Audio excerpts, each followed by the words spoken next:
শিউলি আপা যেটা বলছিলেন মানে এই এই এই যে ন্যারেটিভটা বা এই ব্যাখ্যাটাও মানে আপনি একটা ধারাকে আপনি ফ্রেমিং করছেন যেটা উনি বলছিলেন, কিন্তু তার বিপরীতে আমি বলছি যে ওইটাকে যদি আপনি মনে করেন যে সঠিক পথ নয়, তাহলে সঠিক পথের জায়গায় তো আপনাকে অনেকগুলো উদাহরণ তৈরি করতে হবে, অনেক স্কুল তৈরি করতে হবে, আপনার সাংস্কৃতিক বিকাশের জায়গা তৈরি করতে হবে। সেটা তো আপনি করছেন না, কিন্তু অপরপক্ষকে ফ্রেমিং করছেন। মানে এটি তো বিরোধ তৈরি হচ্ছে। মানে সমাজ কিভাবে আগাবে? কাকে ফ্রেমিং করলাম আমি? আপনার কথা বলছি, ওনার কথা বলছি। এখন ঘটনা হচ্ছে যে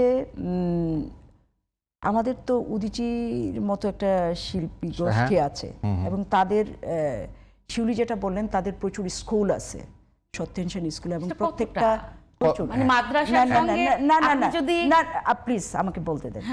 এখন মাদ্রাসার সাথে তো সরকার যুক্ত, মানে এরা নানান কিছু যুক্ত, সরকার যুক্ত, মধ্যপ্রাচ্য যুক্ত, সবচেয়ে বড় বিষয় হচ্ছে আর্থসামাজিক পরিস্থিতি যুক্ত।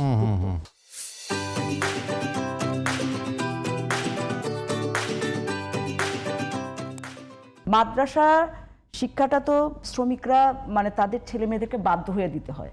আমাদের প্রাথমিক বিদ্যালয় যেটা সরকারের করার কথা ছিল, প্রাথমিক বিদ্যালয়গুলো যদি আমরা ওটা করতে পারতাম, ওরকম করতে পারতাম। আমি কিন্তু ওই জায়গাটায় বলছিলাম, আপনি যখন ওটা বলবেন তখন তো আপনার একটা ক্ষেত্র তৈরি করতে হবে। না, স্বাচ্ছন্দ্যে, আমি তো প্রাথমিক বিদ্যালয়গুলো স্বাচ্ছন্দ্যে যেন শ্রমিকরা তার মানে তার সন্তানটাকে রেখে মানে চলে যেতে পারে তার শ্রমক্ষেত্রে, এই জায়গাটা তৈরি করা না পর্যন্ত তো তাকে ওই শিক্ষাতেই যাইতে হবে। আর মাদ্রাসা শিক্ষার তো আর্থসামাজিক কারণটা আপনাকে আগে শেষ করতে হবে। আর্থসামাজিক কারণটা আপনি ইনা করে, কেউ তো চায় না, তার সবাই চায় যে মাদ্রাসাটা তৈরি করছে, যে মাদ্রাসার মালিক তার ছেলে মেয়েও কিন্তু বিশ্ববিদ্যালয়ে পড়ায়, বা যারা সবচেয়ে আমরা বলতেছি মৌলবাদী গোষ্ঠী, তাদের ছেলে মেয়েরা পড়তেছে ইউরোপ, আমেরিকা বা ইন্ডিয়াতে। ফলে সবাই তো খুব ভালো জায়গায় তার ছেলে মেয়েটাকে শিক্ষা দিতে চায়। তো সেই জায়গা থেকে এই পরিস্থিতিটা বাংলাদেশের ওই শিক্ষার গুণগত মানের পরিবর্তনেও তারা কিছু কিছু কাজ করছে। সরকারিভাবে আপনি একটা স্কুল করেছেন, বা উদীচী হয়তো 50টা স্কুল করেছে, বা ধরেন ছায়ানট স্কুল করেছে, বা এই ধরনের অনেক প্রতিষ্ঠান হয়তো আশেপাশে আছে। আমাদের যেমন কিছু স্কুল মানে আমাদের বিভিন্ন কমরেডদের নামে আছে, কিন্তু এইটা দিয়ে তো একটা মৌলিক পরিবর্তন ঘটানো, এটা মৌলিক পরিবর্তন এক দুটা উদাহরণ হইতে পারে, কিন্তু একেবারে ব্যাপকতরভাবে একটা মৌলিক পরিবর্তন, সমাজের পরিবর্তন, সেইটা কিন্তু আপনি ঘটাইতে পারবেন না। সেইটা ঘটাইতে হলে যেটা করতে হবে যে আপনার শিক্ষা ব্যবস্থার একটা পরিবর্তন ঘটাইতে হবে।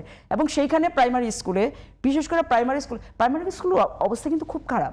প্রাইমারি স্কুলগুলোতে গেলে কিন্তু এখন ছাত্রছাত্রী পাওয়া যায় না, একদমই পাওয়া যায় না। তো এটা তো আমাদের শিক্ষার জন্য একটা মানে আমাদের দেশের যে সিস্টেমের শিক্ষা, সেটার জন্য বিরাট অ্যালার্মিং, এবং সেইগুলোর জন্য কিন্তু সরকার এবং রাজনৈতিক ব্যবস্থাই সবচেয়ে বড় দায়ী। সেটা আমরা মোটা দাগে এখন করণীয় জায়গা যদি বলি, বর্তমান বাস্তবতায় দোষারোপ করা খুব সহজ ব্যাপার। জি শিউলি, আমার তো দোষারোপ করতে হবে, আমার তো শিক্ষা ব্যবস্থার পরিবর্তন ঘটাইতেই হবে। এখানে প্রাইমারি স্কুল আপনি ভালো না করলে হচ্ছে না তো, এখানে এটার জন্য চাপ দিতে হবে সরকারকে যে আপনি প্রাইমারি স্কুল ঠিকঠাক করেন, আপনি শিক্ষা ব্যবস্থা ঠিকঠাক করেন। মুক্তিযুদ্ধের 50 বছরেও আমরা সেটা করতে পারিনি এখনো, চাপ সৃষ্টি করে। আপনি নারী বিদ্বেষী অবস্থায় মানে একটা শিশু প্রথম থেকেই হচ্ছে নারী বিদ্বেষী হয়ে যায়, বা একটা শিশু কিভাবে শিখে, একদম পরিবার থেকেই তো শুরু হয়। এই সিস্টেমগুলো তো আপনি পরিবর্তনের জন্য রাজনৈতিক পরিবর্তনটা গুরুত্বপূর্ণ। তো আপনি এটা দোষারোপের বিষয় না, এটা যেটা সরকারের করণীয় সেটা না করে তো সরকার অন্যদিকে কাজ করে। আগে সরকারগুলো দেখেছি, মাঝখানে অন্তর্বর্তী সরকার দেখেছি, এখন যারা নতুন আসছে তাদের কাজও আমরা দেখতে চাচ্ছি। তো সেই জায়গাগুলো অন্য কাজ করলে হবে না, তো বেসিক পরিবর্তনের বাংলাদেশের